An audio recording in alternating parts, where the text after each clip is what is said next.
Okay, audiophiles, if you think you're so damn savvy, which microphone am I talking into right now?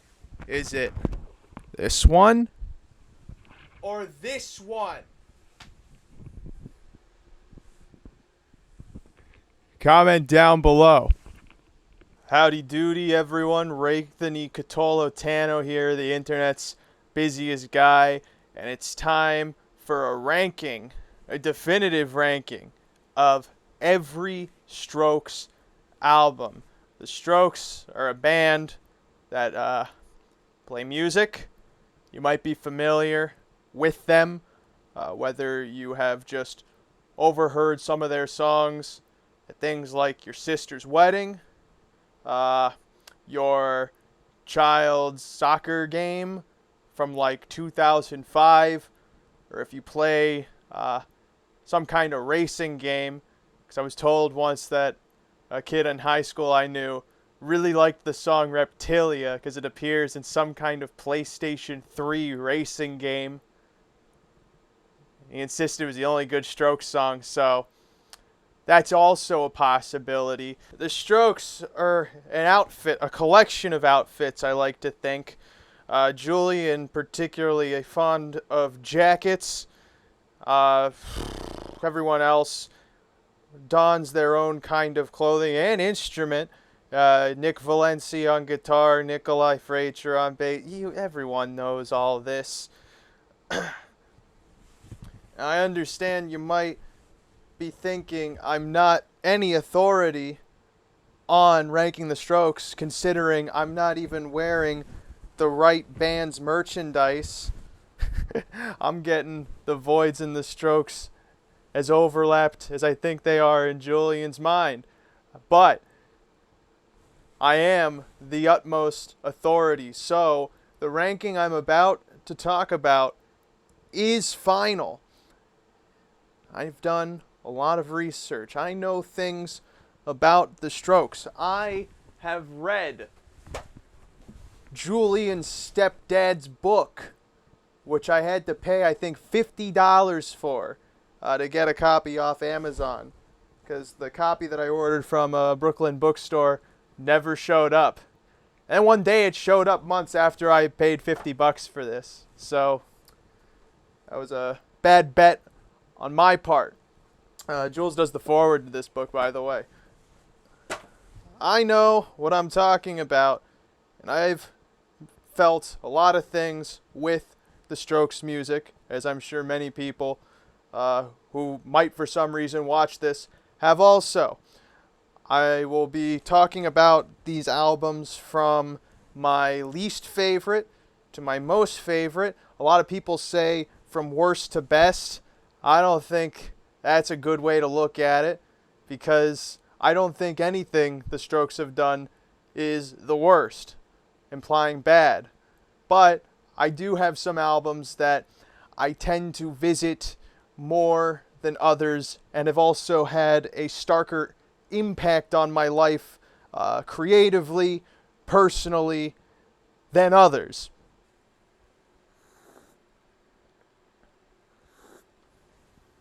I'm going to let you know right off the bat, this ain't like any other ranking you've seen, because my least favorite Strokes album is in fact the first Strokes album. I'm not going to say things like it's titled "Is This It?" because after you listen to it, you're asking the same thing, because I don't believe that. I don't believe that at all. I think it's a fine album. I like many of the songs on there. Take It or Leave It, a fantastic song that really captures some of Julian's dynamicism and also just the geometric precision that the band is able to accomplish when they're playing their songs. Of course, many other songs off this album demonstrate that same thing. I think of either Soma or Barely Legal, which are two other songs that I tend to listen to a lot. But the thing with this album is that I feel like it's the Strokes more as their influences than as themselves. And I think they got kind of screwed with how the media really hyped them from this album. At the same time, benefited as well, but they were given way too lofty of expectations to meet after delivering an album that is just a reinvention of The Doors and Pearl Jam and all these other pieces of music that came well before them and were the fodder, maybe even the father of this album in particular. And I particularly find it kind of toxic when people look at an artist and go, oh, the first thing they've ever done is the greatest thing they ever did. Because at least in my mind, people are inadvertently saying that, wow, you have this whole body of work after doing this really great thing first. You should have just died and left it there. And I'm not a believer in that. The Is This It felt like a perfect springboard for the band, and the commercial success they had, unfortunately, forced them into a position where people looked at them in a particular way, and that really messed with them, both commercially later on, and I think artistically too. The impact of this first album really set the track for where the band would go creatively, and it certainly helped that the 5 of them are all genuine artists who want to push themselves and find the kind of music that feels good for them to make. But this first album to me doesn't feel like the Strokes. A lot of people say, well, it is the Strokes because it's the first thing they ever did. The first thing you ever do is never really fully of your essence, but it still has many songs that that show the seeds of what Julian could possibly bloom into, as well as everyone else in the band, Hammond, Fab, so on and so forth, even though Julian was the mastermind behind this whole album, supposedly, from the guitar licks to the drum beats.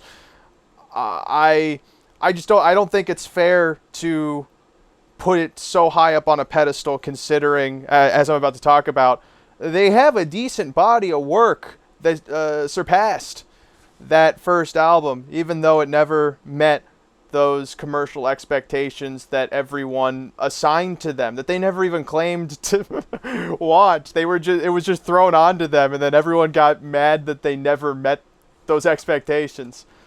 The market's really dumb. My friend Casey is going to disagree that Angles is not a particularly good Strokes album. They like this Strokes album, and I think that there are some good songs on Angles, but as a top-to-bottom experience, in another video, I described this album as a scatterplot. Julian describes it as a mixture of Strokes songs and music from the future, which I think they better achieve with their EP that came out after Comedown Machine, Future Present Past, which conveniently is ordered by the quality of the songs. Drag Queen being the best song on that EP, and then Oblivious, the second best, Thread of Joy, the third best, and Fab's remix, No Contest. It's pretty much the same thing as the main track, except Fab really wanted to get down with some synths. Angles goes a lot of different places, and it goes into some nice places. Machu Picchu is a particularly nice song that I revisit time and time again. I like how bouncy it is, and it pushes Julian's vocals in ear candy kind of way to me that follows later in the album. I think of in like Life is Simple in the Moonlight towards the end, because Angles was an album where Julian was really playing with his voice as an instrument by the sound of it. When you go and listen to the mixes,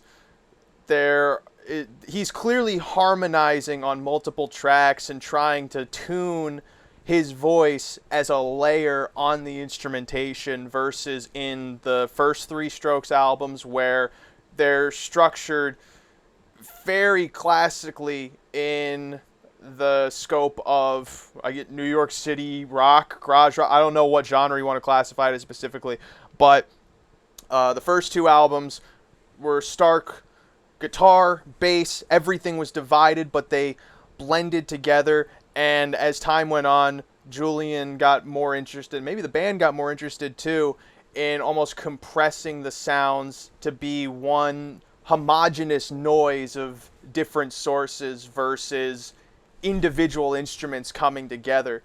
And Angles too, to go on the scatter plot point, feels less cohesive. For one, I mean, track-wise, it does go all over the place, but production-wise, they were not in the studio together recording their parts.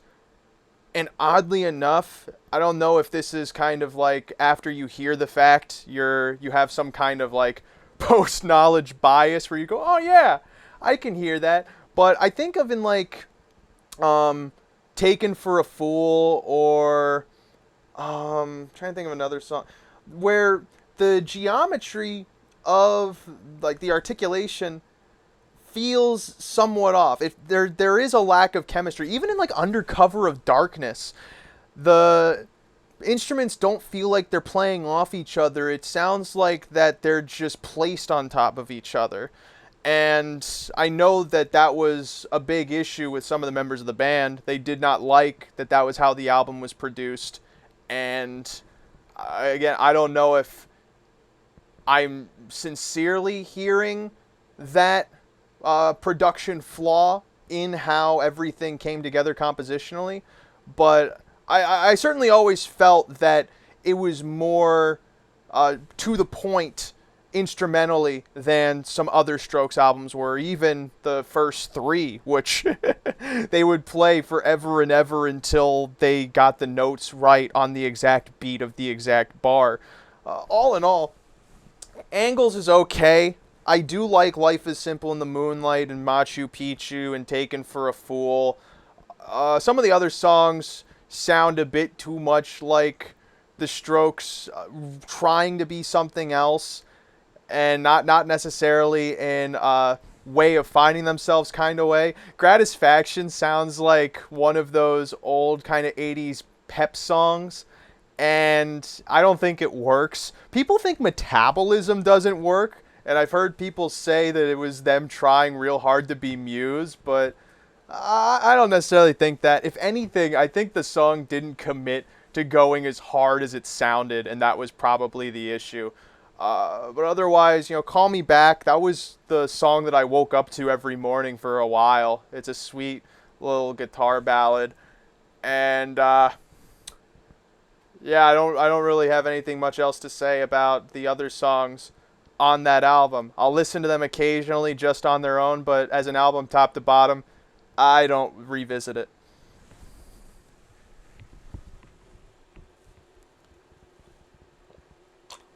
If you've never listened to the Strokes, I do feel that Room on Fire is a much better introduction to the band than Is This It? And the fact that the album even exists is a miracle. Because they toured for like 50 weeks straight or something, did like 300 something shows of a world tour for this first album, got really big in England, that then convinced RCA, or maybe they already had in their contract, that they had to make a second album. And the moment that they stopped touring, they had about 45 days to write all of the new music, get good at playing the new music, record the new music, mix the new music. I have no clue how they pulled it off. And to me, in that frenzy, I think this album better captures some of the essence of what the Strokes are as a unit and creatively. I also feel, as much as Julian says that the title is political, I think in a way this whole album is kind of self-referential, and this is something that Julian only somewhat talks about, because he leaves a lot of his lyrics to be these kind of open-ended things, but I do think a lot of what he's saying in these songs is rooted in something personal that he's extrapolating. It's pretty clear. I mean, if you listen to some of the stuff off this, Is This It? He's very open about his drunkenness and his timidness and wanting to get laid, all this kind of stuff that, at the very least, even if he's being honest, it was vogue at the time. It's still pretty vogue to be a guy who wants to get laid, from what I hear. And so, I don't know, maybe in a way that created a shroud. But they were recording in a room that was on fire. I can't imagine pulling through that kind of pressure. I haven't worked under that amount of pressure, but I've been in instances where, you're coming up to a major deadline with a passion project, and you're being forced to put it out whenever. You can't control when it's finished. It just has to get out, and then you have to go and start touring again. And this album has much more refined melodies, in my opinion, versus Is This It? Whatever Happened, an incredible album opener, where Julian is already kind of establishing, I think through the metaphor of a relationship, that through all this notoriety, he wants to still maintain some sense of privacy when he's saying things like, I want to be forgotten, I don't want to be reminded. I think there's a way that you can interpret that beyond just what it literally is saying, especially given what the rest of the album is, and how prophetic a lot of the album is in a way too, because it just did not do as well. It did not do as well as Is This It, for whatever reason, despite most of the songs being, I'm saying, better. A lot of people did not say better. Reptilia, even though I'm tired of listening to it, I've heard that song since I was 10 years old, it's still a good song. 1251 is the same way. I've heard that song way too many times in my life. But this album also has ones that not a lot of people talk about. You Talk Way Too Much. That's such a sweet song that I know is kind of about just talking heads in the media, but I feel like it's also kind of sweet in a way that some other Strokes songs are that I'm going to talk about later. I don't want to really spoil it. But then I Can't Win's also a nice song. The End Has No End is a fun song where it's just one melody, and they find a dynamic way to make it sound more interesting by also pushing Julian's vocals and forcing him to strain his voice, because he has a nice voice. I think he has a nice voice. And this album puts him in situations that he kind of landed on in Is This It, with songs like Take It or Leave It and so on and so forth, even in Soma. But Room on Fire altogether, I feel is more of a Strokes experience than Is This It, but still they're wearing their influences heavily on their sleeves. I think they had a lot more room to grow after this album, and especially after, once they were done touring, they got a little bit of a hiatus. But nonetheless, the fact that they put this album together under the restrictions they had, I don't think is why. I mean, I think in a way I do like this album a bit more. I respect the album as a piece of work because of that, but I don't. That's not the only deciding factor as to why I think it's better than the other two albums that I just talked about.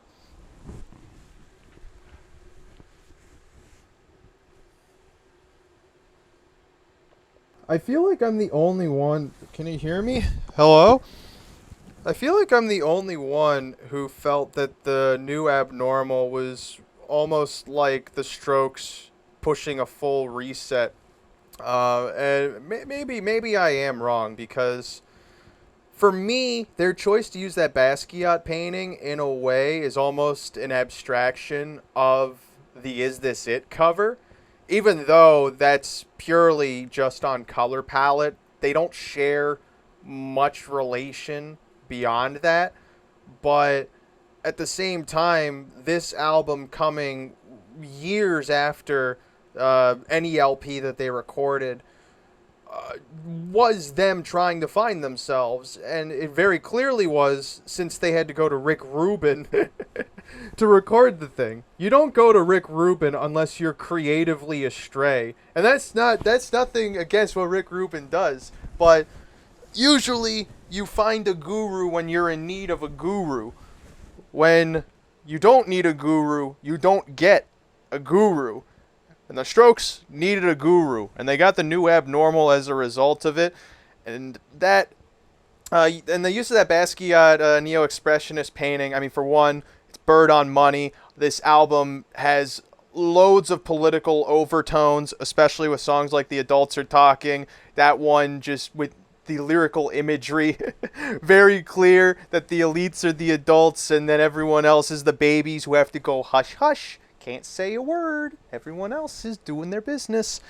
And, I mean, compositionally, I think is the whole band at their most inventive and creative, while being still simplistic, void songs like Eternal Summer and At the Door, which is such a beautiful and vulnerable ballad by Julian, especially with his bare vocals pushing a lot of that song through over that synthesizer. The New Abnormal goes in several directions. The Adults Are Talking feels like a matured Strokes song. Of course, probably has certain tonal similarities with other things that have been around before, but I mean, we're getting to an age where everything has been done, so we're just seeing evolutions of sounds and images and whatever. Selfless is almost I don't really know how to describe Selfless beyond it's the first of many songs on the album that I think are also Julian processing through the divorce of his wife, and the way that he's artistically channeling that emotion through this album, I found compelling, and I think added an extra layer of depth and appreciation for me, especially considering just what a person goes through when a relationship that close breaks down.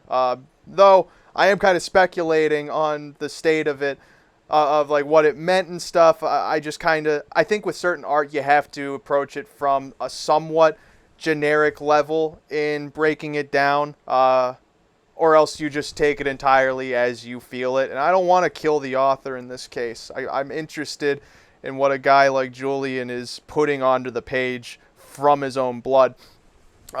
Brooklyn Bridge to Chorus alludes to this as well. There's a quite literal line about Julian still loving his wife, and At the Door, I think, can kind of be you can kind of overlay that into it being like an introspective piece.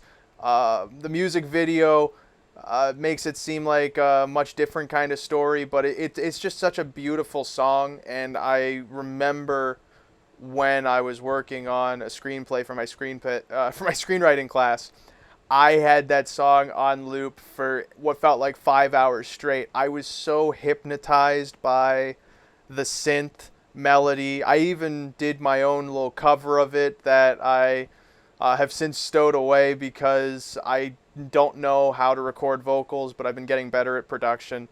I love the song. It might be my favorite song off that album, aside from Ode to the Mets, which is just fun because it's an ode to the losers. And the whole song is kind of about being at your lowest point, and even the music video has that same sense of despair going through, of just these wastelands left by things that have come and gone, and how things do come and go.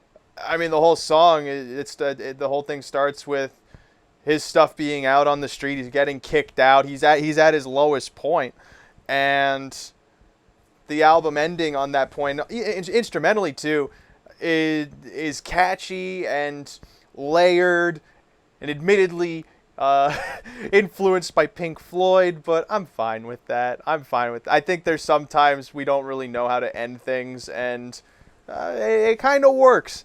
It kind of works in the whole scope of this album. Beyond that, though, Eternal Summer is a fun song. It tries to do a whole bunch of different things. It was the song that took them the longest to figure out in composition, and I have no problem with it. I don't listen to it every time it comes on, but there are some times where I can get down with it.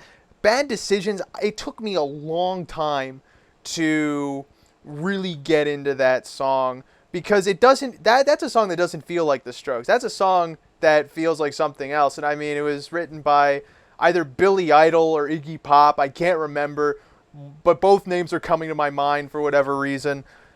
And it sounds more like one of those 1970s, 1960s rock songs, sans the compressed sound of recording on tape. Maybe they did record this on tape, and I don't know.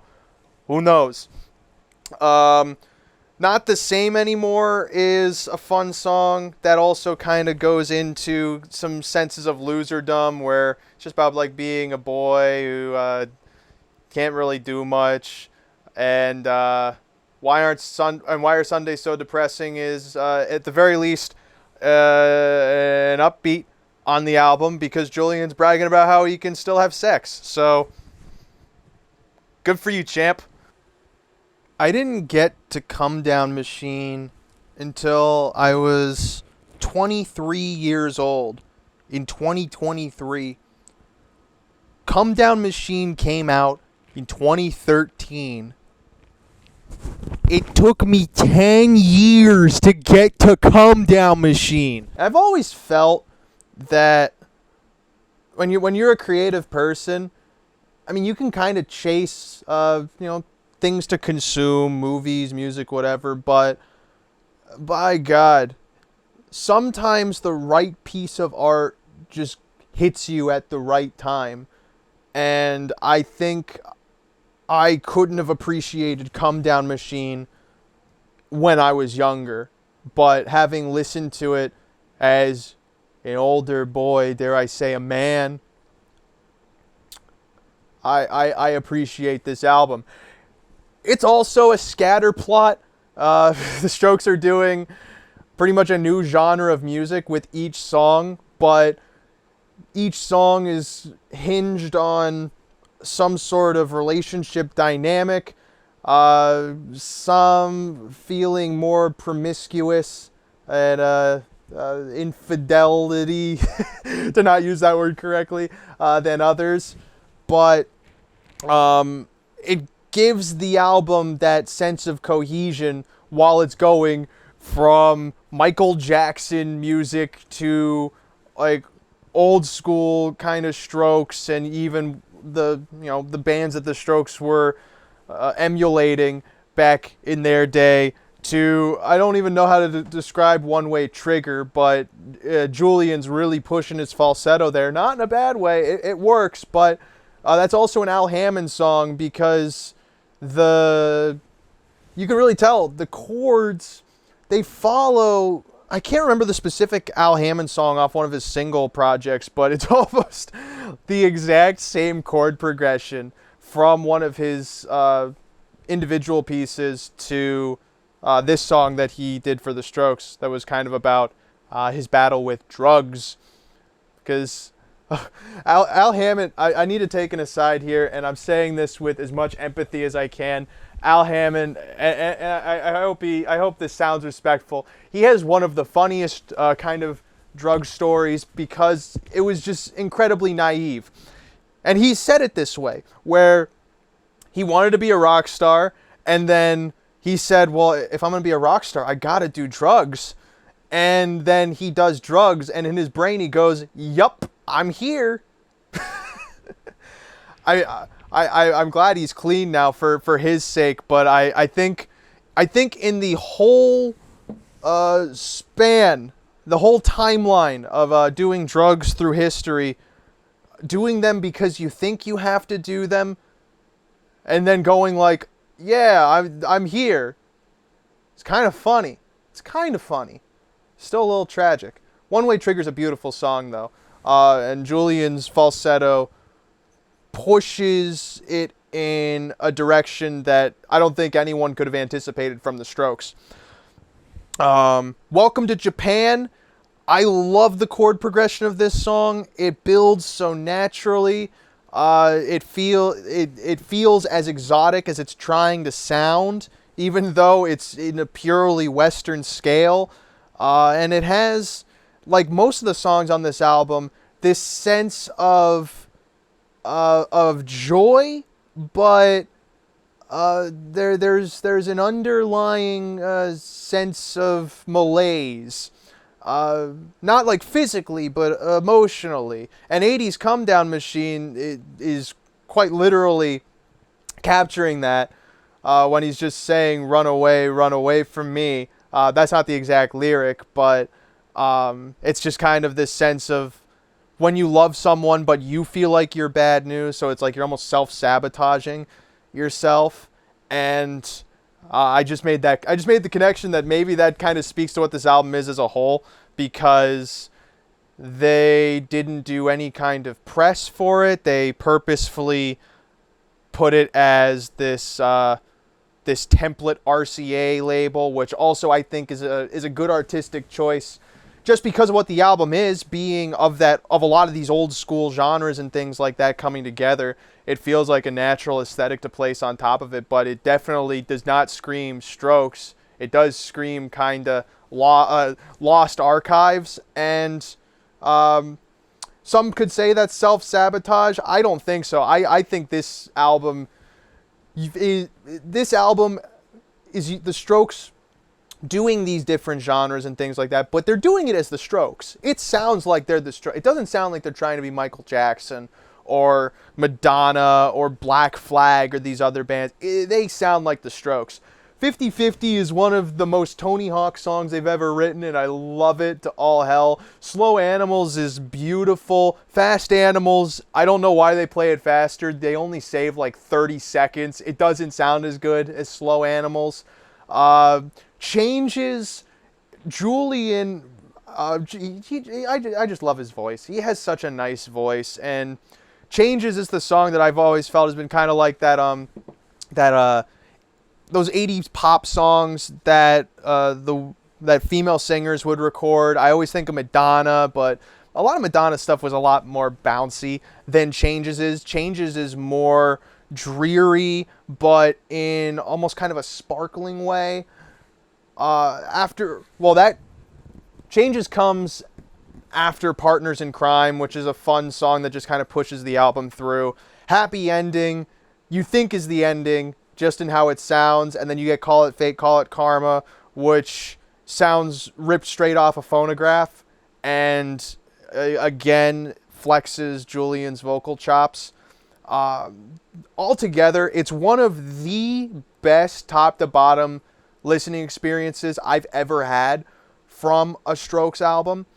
And even listening to some of the songs as just singles, I'll listen to Tap Out, I'll listen to One Way Trigger, I'll listen to Welcome to Japan, I'll listen to Changes, I'll listen to Slow Animal, I'll listen to all of them. But I think that's in part because when I had the experience of listening to this album top to bottom, not only am I hearing the song as the single piece it is, but when I hear it again, I'm remembering the moments of the journey I was on when listening to this album top to bottom. So when Partners in Crime comes on, I'm not only listening to the song, I'm remembering what I felt from that point after having listened to Slow Animals and 50/50 and just going along that emotional trajectory that the album is trying to take you. And it adds an extra level of appreciation and depth to the listening, at least for me, on Comedown Machine. I wish people would give this album more of a chance. You can say it's not the Strokes, but I disagree. I think it's so beautifully the Strokes and them just having fun, and you can clearly hear they're having fun in some of the outros where it's just kind of the studio sounds and things like that. They did that on the new Abnormal as well to kind of, I guess, let everyone know things are okay. The family's happy. Brothers are not fighting. They were always going to be okay. They're five guys who love each other.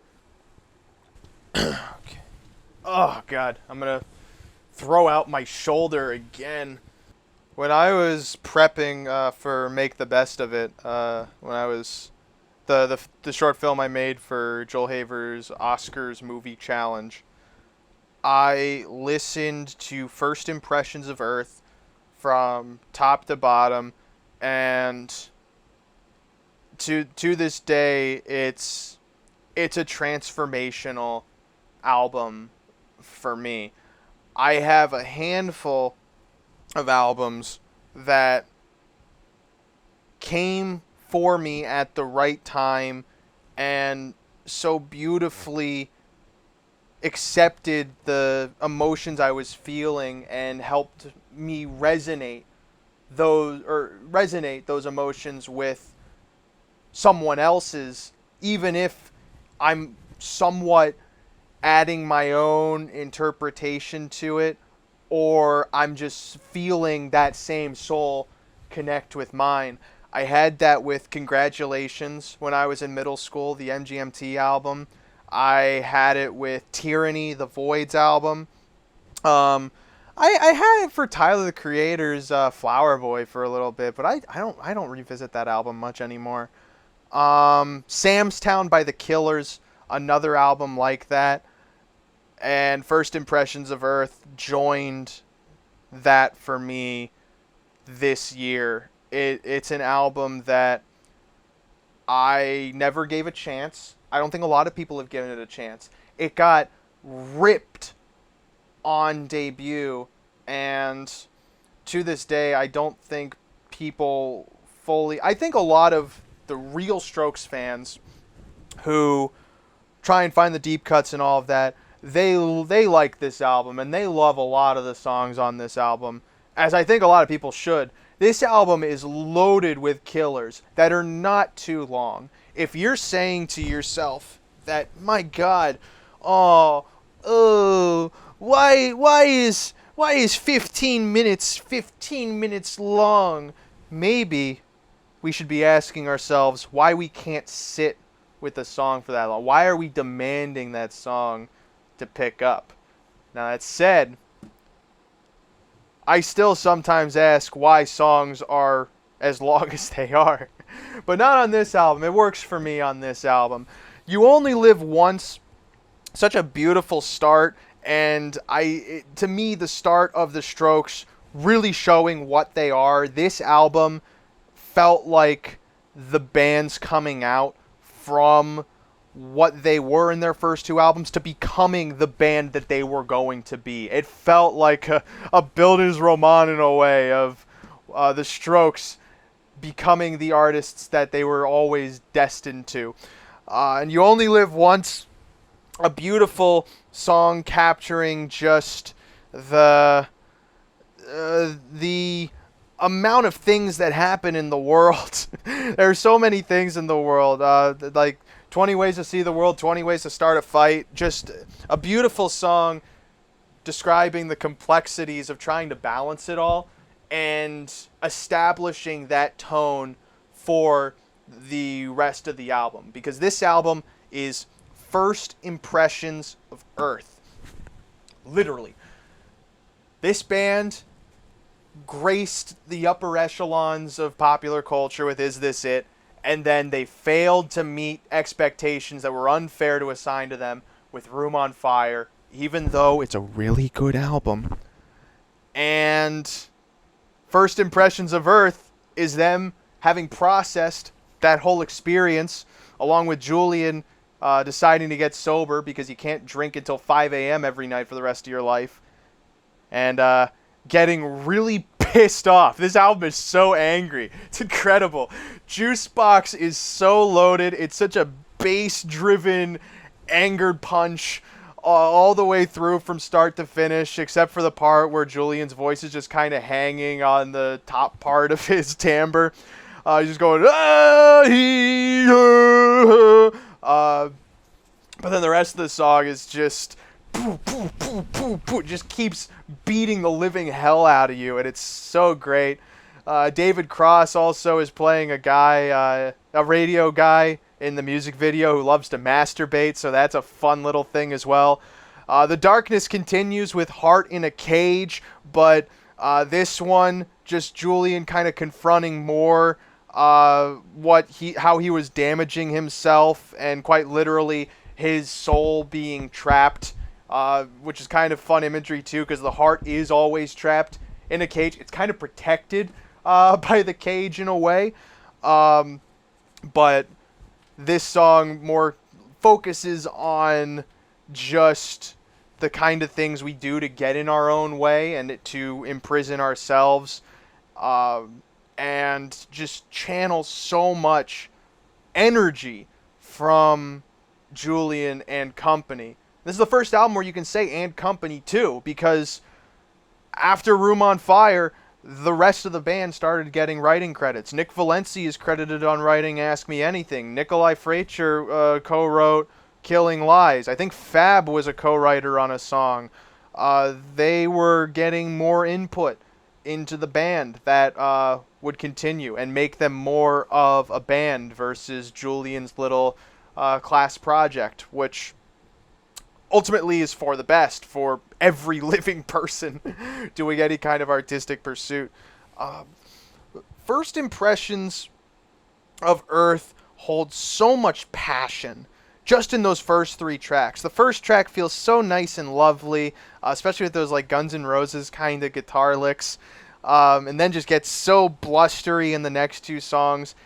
And when I'm saying passion, I'm not talking like with like there's a love to it, but there is a frustration, there is a suffering in this album too as well. But the commentary and the observations and the perspectives, at least for me, are so incredibly relatable as a creative person, and I just so appreciate how well the band channeled that energy, especially given what they were going through with just critics not liking them as much and telling them to dance a certain way, and they didn't want to do that kind of dance, metaphorically, of course.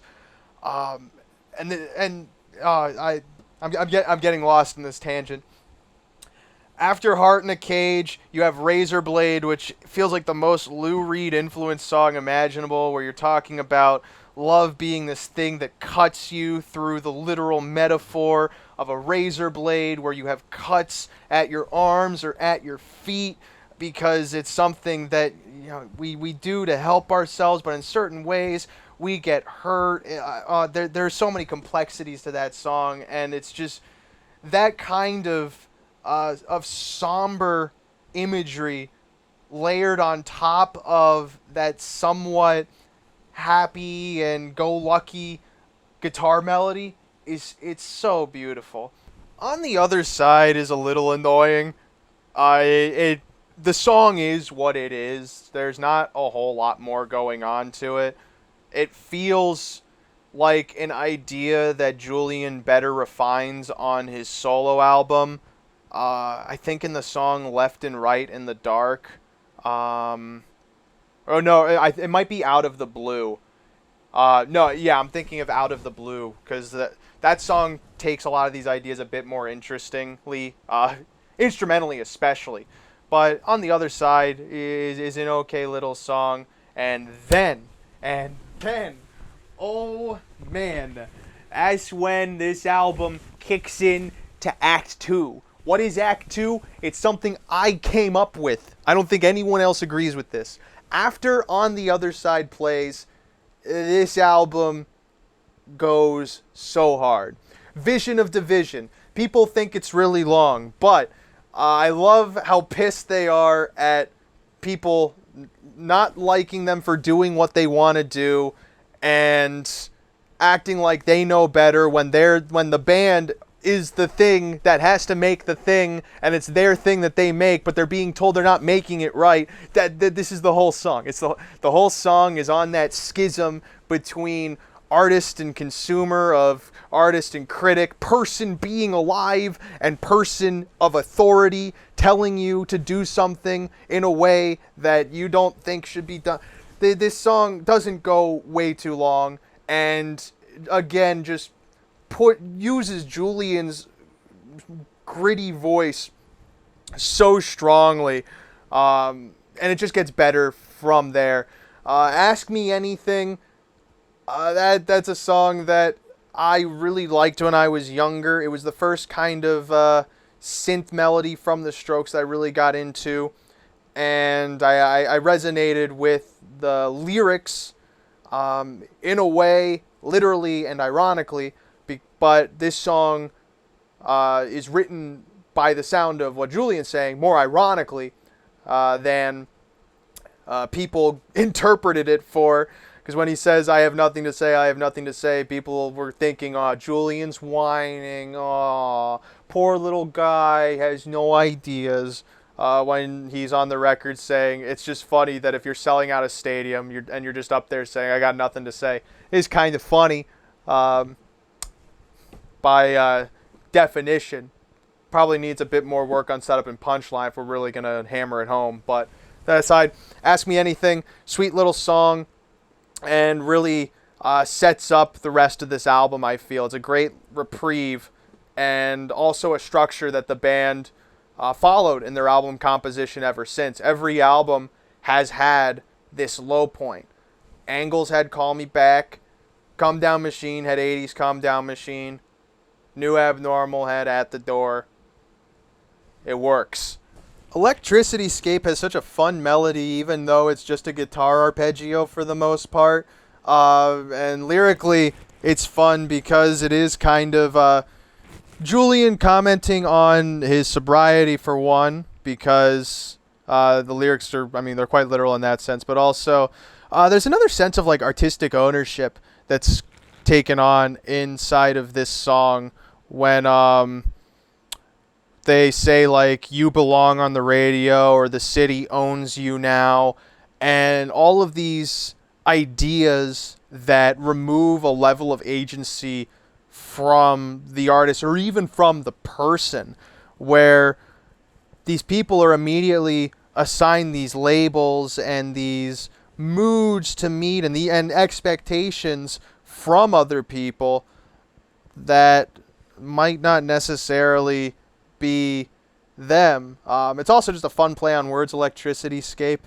That kind of just speaks for itself. And I think to a degree a lot of the songs on this album speak for themselves when you give them a chance and you actually try and sit with what the lyrics are and things like that. Killing Lies can be classified as whiny, but as I've listened to it more and more, it is a sweet song. Just in the guitar melody and even lyrically towards the end when Julian starts going, yes, I noticed you, you were a friend of mine, yes, I noticed you, you were a friend of mine. The whole song instrumentally doesn't do a whole lot of interesting things, but I think it does a lot with what it has and leans into the emotions that it's trying to evoke, which to me feel kind of nostalgic in a way, almost kind of looking back to like it almost feels like you're going into a flashback and you're in that kind of sepia tone of looking at some kind of experience you might have had with an old friend who maybe drifted away or something like that. Even if lyrically that's not totally where it goes, that's the atmosphere that this song creates, and I can't help but enjoy that kind of color from a song like this. And with Julian's vocal delivery on this whole album, like, sure, he's getting angry and really pushing his voice and showing how brute his sound can be, but he's also so delicate and dynamic in taking some of these repetitive things and giving them different definitions just with his intonation. It's poetry of sound and not of word, where like it's as simple as like if you're talking to a girl as like a straight person, and you hear her say hello versus hello, there are different tones that imply different meanings to the word versus whatever the word is being said. And this album is Julian, I think, really finding and honing that craft that they would use in later Strokes albums, but on this one, to me, it's so well executed. And in Fear of Sleep, he does it so well because that song has no lyrics. It's just, for the most part, Julian screaming, "You're no fun, you're no fun, you're no fun, you're no fun."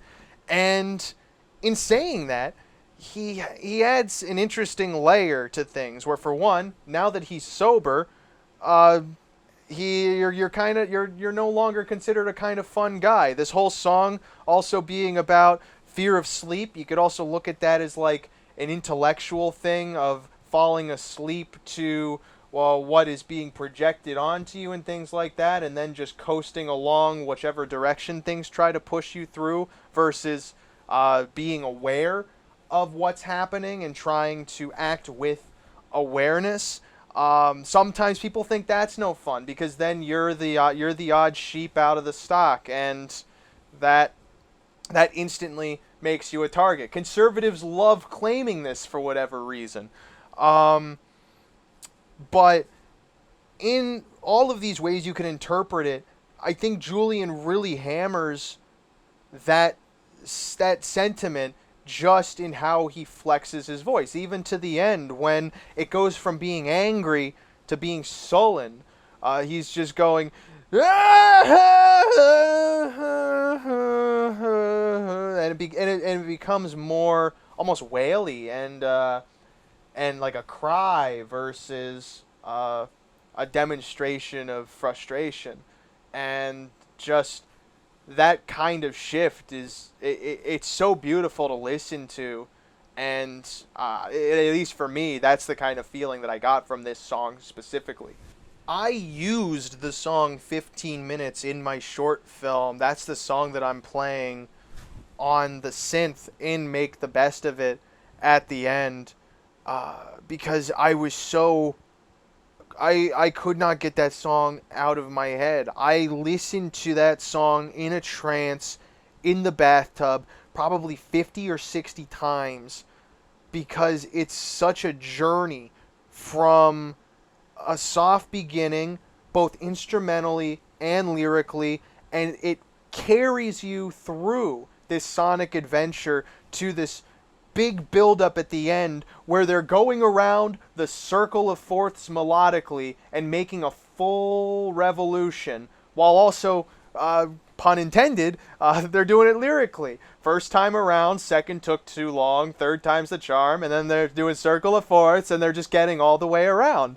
It does so many interesting things that are so incredibly simple, and in its composition is simple as well, but I could not stop listening to it. It is such a fun ride every single time I listen to that song, and I think it for me, it evicts such strong emotions of just, growing up and being confronted with these pressures, and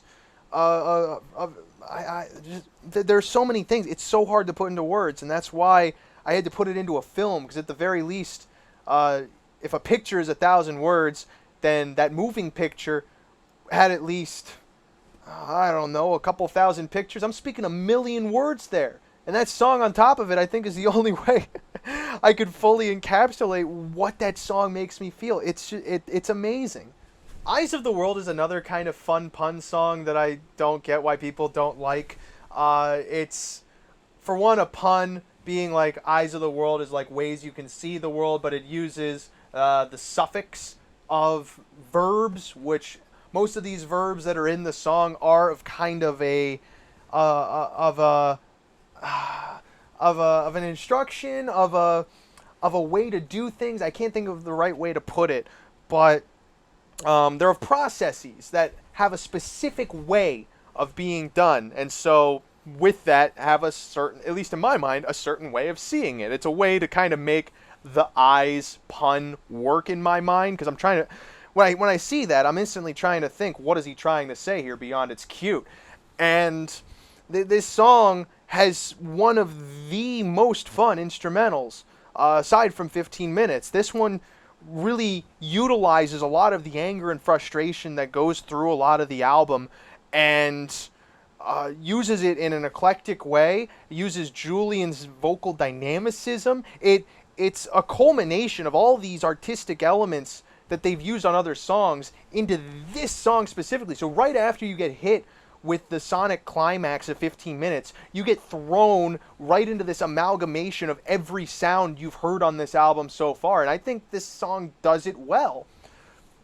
And from there, you're in a bit of a hangover that takes you to Evening Sun, which is another kind of lovely song that is almost it feels kind of like when you're at the end of things and you're just trying to accept it, quite literally an evening sun, but that's also a moon.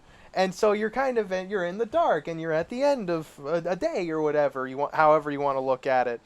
And, Julian going, they love you or they hate you, but they will never let you be. I think you could argue those are the lines that describe what this album is for them and what they're trying to convey. When you hit the stratosphere and are confronted by Icarus, there are so many emotions that you try to process. Iconicism and celebrity are not feelings that are natural to people. They're manufactured by demand and by markets, and because of that, they are an unnatural way to live. So they're inherently interesting to us as a result. And I think it takes certain people of strong, not strong will, but of strong character, strong clarity. There's a specific word I can't hit right now, to be hit with that sort of whiplash and still realize what it is you're trying to do. Because a lot of people get into music for the fame and stuff like that, and certainly the fame is kind of fun, but at the end of the day, you're trying to create a body of work that you're proud of, not a body of work you can sell. For some people, they're trying to make a body of work that they can sell, and Godspeed. Wish you the best of luck on that. But the Strokes, with this album, it's them saying that they want to be artists. They want to be the artists they want to be, and they're accepting that. They're accepting that they aren't going to be received the same way they were as these transformative rock icons who were going to evolve the world into pixie dust and snowshoes or whatever. They're just a band who makes music about stuff they want to make music about, and if people listen to it, great. And newsflash, people still listen to it. They're one of the biggest bands in the world. They go to the Philippines. Not many American bands go to the Philippines. And Red Light ends things on this album. Kind of another synthesis of themes from the album, where in Ask Me Anything, you have a guy going, I've got nothing to say. And then in this song, it's 80 million people got nothing to say. And it captures this sense of doom, but in a fun way of just, I can see the elevator crash through the floor, of heads balding and these other kinds of imageries that describe decline, but in a tongue-in-cheek kind of way, just by how the song ends, where Julian goes, if the sky's not the limit, then you're never gonna guess what is. That line to me just speaks for itself. After everything I talked about with going into the stratosphere and all that, that's this album. First Impressions of Earth is so loaded with emotion and expression, and it's not trying to hide it, which music shouldn't. Music should not try and mask those things. It is what the art form serves to do. And for me, it was so artistically refreshing to encounter this album at the time where I was at, because it was one of those moments where I was creatively in a place and this album existed and everything clicked. and I am going to hold this album close to my heart for a long time. Like I said, I am the Strokes authority. Everything I said here is right. If you disagree, if you think that Is This It is the best album that the Strokes ever made, I hope things are nice living under your rock. They've got plenty of great music well past that, and I think we should all try to listen to something a second time, even if it didn't hit us right the first time, because who knows? Maybe on that second listen, on that third listen, on that fifth, 10th listen, maybe then you'll find your appreciation for what that piece is. Unfortunately, that doesn't really help the artist, though, because they they kind of need it to work whenever, or else they don't get to buy food and die. So this list will not change. It is, in fact, final. If you disagree, you can try and make your case in the comments below, but do know that it will be in vain.